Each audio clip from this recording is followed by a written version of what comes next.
Ooh, what's that look on your face, Ivy? Oh, don't tell me you're jealous. No, Julian, what I am is disgusted.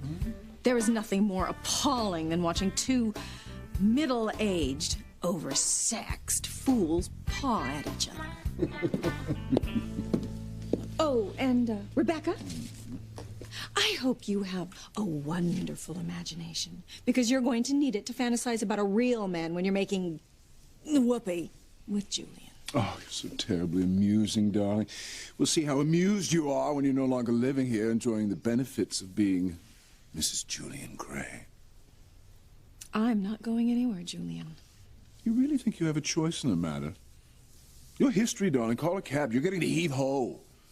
Passing off your and your lover's bastard as my son all these years. In the good old days, I would have had you flogged.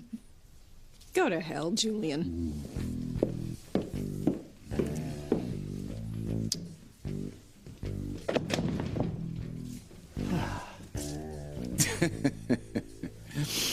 Now, where were we? Right about here, I think. Oh, well, darling, as much as I would love to continue this, I have another surprise in mind for you. Ooh, be still my heart. What is it? Did flogging give you ideas? Do tell. Patience, pet. We'll play tonight. I have quite another surprise in mind. Ooh. You've piqued my curiosity, Rebecca. You tell me your surprise. Oh, I'll do better than tell you. I'll show you.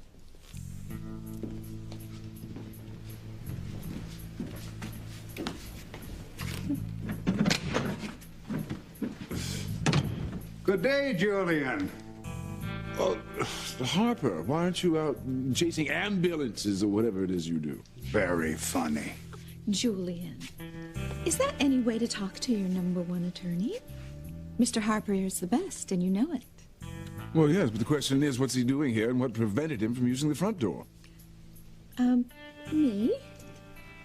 I didn't want him to run into Ivy. Well, why not? What's going on, Rebecca? Mr. Harper is handling your divorce. Well, I hadn't yet considered even calling my attorney. I must hand it to you, Rebecca. You move fast. Why waste any time? I mean, Julian, after what Ivy has done to you, the humiliation she's brought on you and, well, onto the Crane name. Oh, I don't see how there's anything else you can do but divorce her right away. I don't know what the going rate for alimony is these days. For a billionaire, it's not cheap. Yeah. Ivy's a cheap, round-heeled slut. Who will ask for the moon? We'll cut her off. Well, just cancel her credit cards and her charge accounts, and then empty her bank accounts and transfer everything into your name. You are bad. Well, Ivy has earned this. In spades. Oh, I really think, darling, there's nothing else you can do but cut her off. You really want to push it that far? Rebecca has unerring instincts. She's always spot on. Oh, what about the jewelry? You know, all those very beautiful and priceless items that Julian has given Ivy over the years. Can you get those back? You really are out for blood. Well, why not? With the way that witch has hurt poor Julian, I mean the emotional pain. Not to mention the fact that she has been a wife in name only to Julian for years. Oh, he has suffered, Mr. Harper. He has. Being trapped in a loveless marriage for all these years. You're so right, Rebecca. You're right as rain. Well, just exactly what do you want to leave Ivy with? Well, we have been married for over 20 years. Nothing. Ivy gets nothing.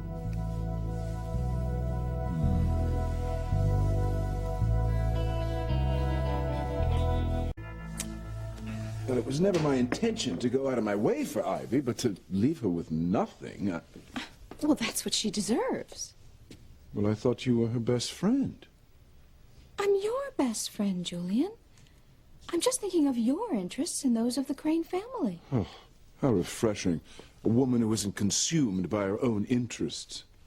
Oh, Julian, I will always put your interests and little Julian's interests first. Little Julian? Is there another member of this family I'm not aware of? No, it's, I don't want to know. Just tell me what you want me to do. Ivy gets bupkis. Rien du tout. Nothing at all. I'll have papers drawn up and sent over for your approval. Tout sweet. Mr. Harper, might I suggest you leave the same way you came in? Of course.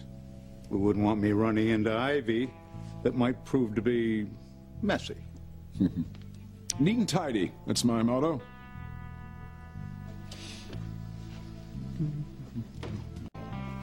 I'm certainly glad you're on my side, darling. And I'd hate to have you as the enemy. You never will.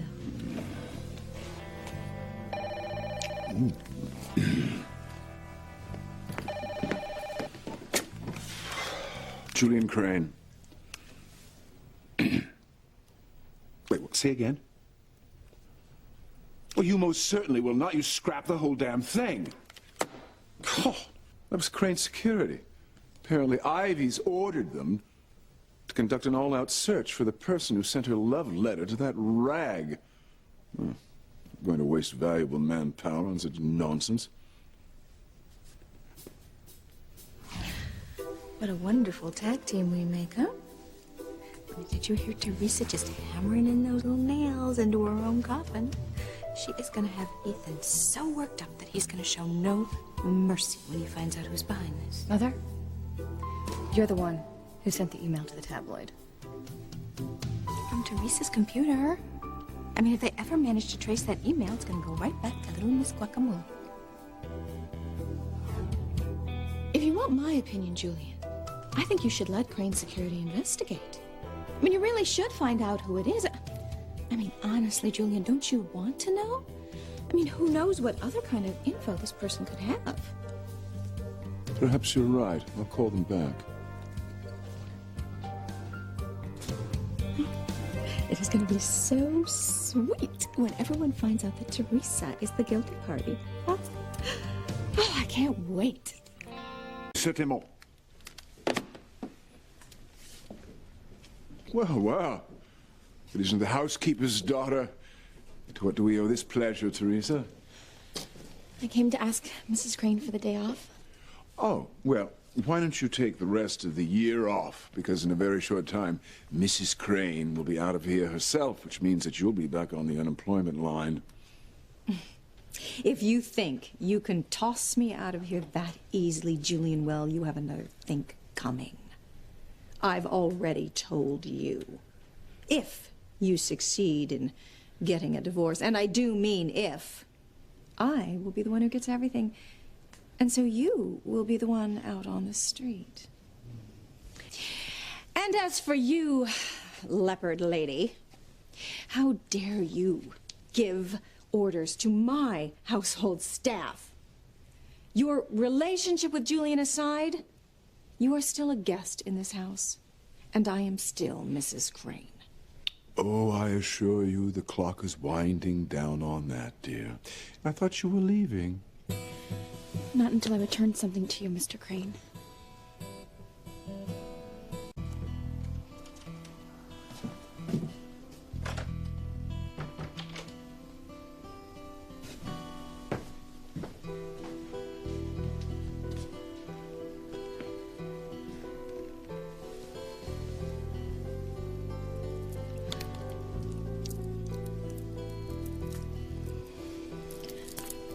These belong to you, Mr. Crane.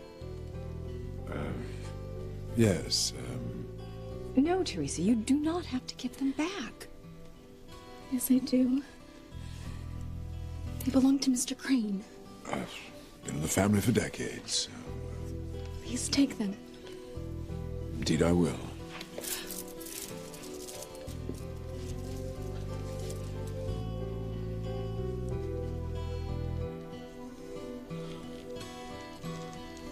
How did this happen? How could it come to this?